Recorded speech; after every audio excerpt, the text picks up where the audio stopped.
예, 여러분 안녕하십니까? 재활의학TV 진행을 맡은 고현준입니다. 이 채널은요, 대한재활의학회에서 공식적으로 시작하는 첫 번째 유튜브 컨텐츠입니다.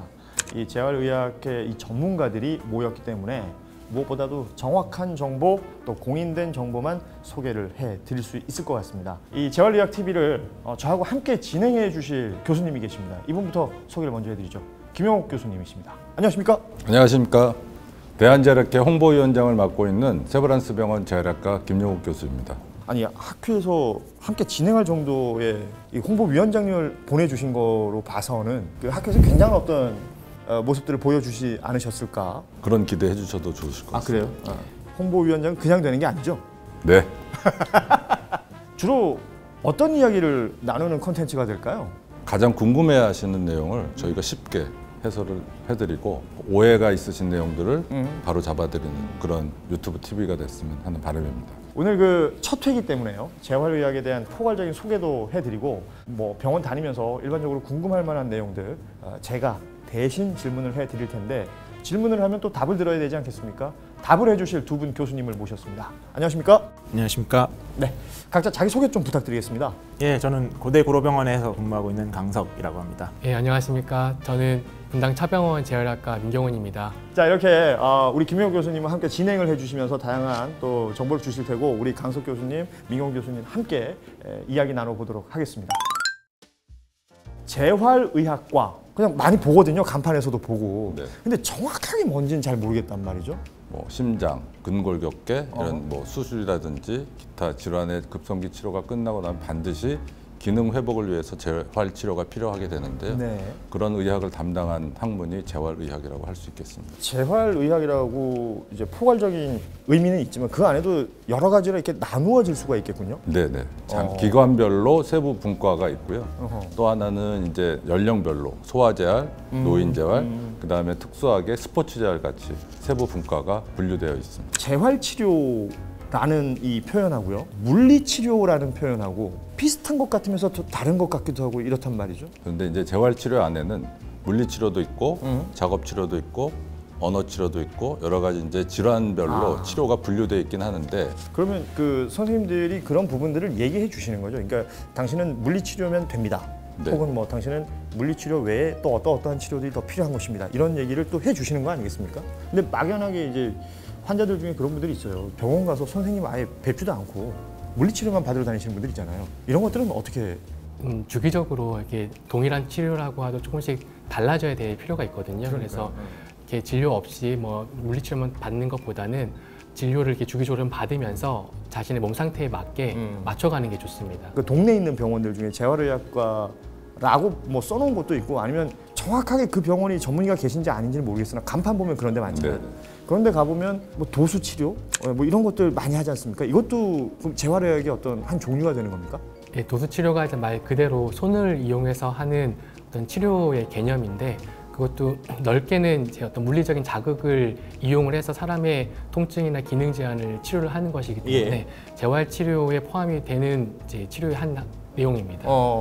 그 카프로락틱 뭐 이런 것도 있잖아요. 카이로프랙틱이 어떻게 보면 도수치료 하나의 기법 중에 하나로 볼 수도 있기는 한데 이제 우리나라에서는 카이로프랙틱이라는 거에 대한 뭐 정규 교육 과정도 없고 그렇기 때문에 사실은 카이로프랙틱은 미국에서 이제 배워오신 분들이 많이 적용을 하는 거고요.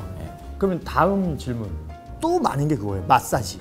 이거는 뭐예요? 치료 기법 중에 하나라고 볼 수 있는 겁니까? 넓은 범위에서는 도수치료의 하나라고 볼 수 있습니다. 사람의 손을 이용해서 손을 이용하는 어떤 거니까? 이제 뭉친 근육이나 이런 걸 좀 풀어주는 거니까요. 의학적인 어떤 이제 통증 완화 효과가 분명히 있는 치료 방법 중에 하나인데 림프 부종 같이 팔다리가 많이 부은 이제 그런 분들이 있는데 그분들의 붓기를 감소시키기 위해서는 사실 가장 의학적으로 증명된 치료가 그런 배액을 위한 마사지 치료거든요. 그래서 마사지 치료 자체가 어떤 저희가 선택적인로 잘 판단해서 하면은 굉장히 좋은 치료 중에 하나입니다. 예. 저도 이게 어깨가 좀 안 좋아가지고 어깨가 안 좋다 병원 가봐야지 그랬더니 무슨 병원이냐? 운동으로 해결할 수 있는 뭐 밴드를 이용해라, 뭐 헬스장 가서 뭘 해라 이런 얘기를 하는데 이런 분들에 대해서는 어떻게 생각하십니까? 틀리신 건 아닌데요. 통증이 심하거나 급성기에는 병원 가서 반드시 치료를 하고 거기서 이제 저희가 운동법도 또 가르쳐 드리거든요. 예. 그래서 그거를 나중에 집에서 자가로 시행하시는 게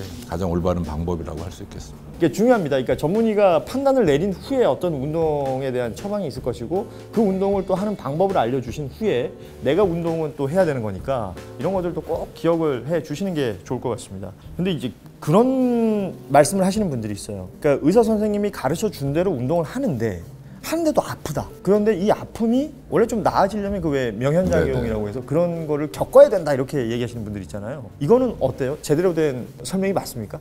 상황에 따라 좀 다르게 봐야 될 것 같아요. 운동을 하고 나서 근육통이 좀 생기고 아프다. 이런 거는 사실 운동을 해도 되는 상황이죠. 운동을 할 때 아프다. 어떤 동작을 하는데 알려준 동작을 하는데 그때 아파서 도저히 이 동작을 못 취할 정도로 아프다고 하면은 그거는 사실 동작이 잘못되었든지 아니면 이 운동이 지금 상황에서는 맞지 않은 정도의 운동이든지 뭐 그런 상황에 따라서 그거는 판단을 좀 해야 될 것 같습니다. 중요한 건 내가 운동을 하는데 그 부위가 아프면 그건 안 되는 거군요. 그렇죠. 그 상태에서 아픈데 계속 가는 거는 좀 위험한 짓이죠. 어떤 분들은 아파도 네, 계속 하다 맞습니다. 보면 단련이 된다라고 생각하시는 분들이 또 있잖아요. 네. 그 페인을 리스펙트하라는 문구가 있습니다. 페인을 리스펙해라. 네. 통증을 존경하라. 페인은 이제 내 몸이 보내는 어떤 경고 신호거든요. 그래서 그 경고를 무시하면 안 되고 내가 이게 왜 왔는지 그걸 잘 관심을 가지고 잘 달래서 해야 됩니다. 그 표현 좋네요. 달랜다는 표현. 네네. 좋은 표현입니다. 그렇죠.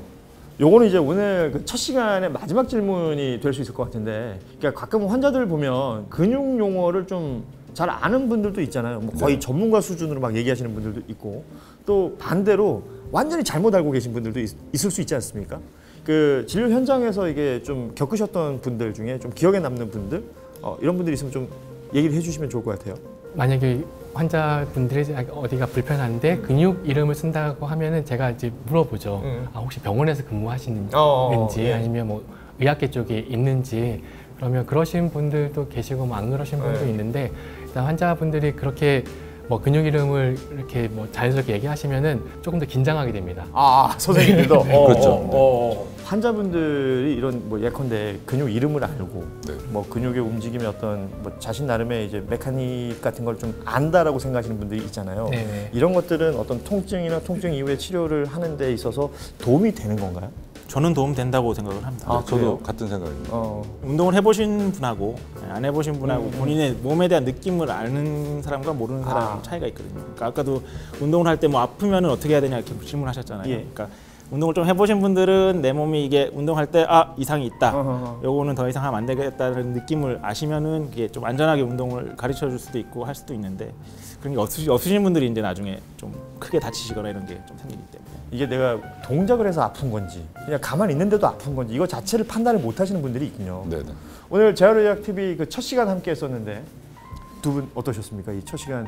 이제 재활의학이라는 그 저희 과의 이름 자체가 환자분들한테 쉽게 좀 무슨 일을 하는 과인지 좀 명확하지 않을 수도 있는데요. 그러니까 재활의학과가 하는 일이 어떤 일들인지 이 프로그램 통해서 좀 시청자분들한테 잘 전달이 됐으면 좋겠고, 적절한 치료를 정확한 시기에 잘 받았으면 하는데 많은 도움을 좀 드릴 수 있는 그런 시간이 됐으면 좋겠습니다. 저 재활의학과라는 게 사실 이렇게 아직도 생소하신 분들이 좀 많은 것 같고, 뭐 할머니분들이 뭐 재활용과 재활용과. 그렇게 많이 부르셨는데, 좀 더 이렇게 이런 기회를 통해서 재활의학과가 많이 일반인 분들이 많이 알 수 있는 그런 기회가 되었으면 좋겠습니다. 그 저희가 오늘 그 재활의학TV 첫 시간이었잖아요. 네. 그 우리 홍보위원장님이시고 저하고 이제 공동으로 진행을 하셔야 되니까. 네. 앞으로 이 재활의학TV는 어떻게 진행이 된다, 어떤 콘텐츠로 만들어진다라는 설명을 한번 해주시면 좋을 것 같습니다. 네, 오늘 시청하시는 분들이 궁금한 내용을 위주로 해서 저희가 구성을 하겠습니다. 그리고 쉽게 설명을 해드리고 많은 분들이 아프지 않은 세상을 만드는 데 일조하도록 하겠습니다. 자, 재활의학 분야에 좀 제대로 된 정보가 필요하다, 또 그리고 제대로 된 정보를 얻고 싶다 하시는 분들이 있다면 지금 보고 계신 이 채널 재활의학TV를 구독, 좋아요, 알림 설정해 주시면 좋겠습니다. 저희가 답변을 뭐 바로바로 달아드리지 못하더라도 컨텐츠가 제작되는 내내 여러분의 질문과 댓글 꾸준히 살펴서 유용한 정보 드릴 수 있도록 최선을 다하겠습니다. 자, 그럼 오늘 그 첫 시간은 이렇게 마무리를 하고요. 다음 주에 다른 이야기로 다시 찾아뵙겠습니다. 저희 오늘 첫 시간이니까 좀 발랄하게 네. 손 흔들면서 인사하는 거 어떻을까요? 좋습니다. 네. 여러분 다음 주에 뵙겠습니다. 고맙습니다.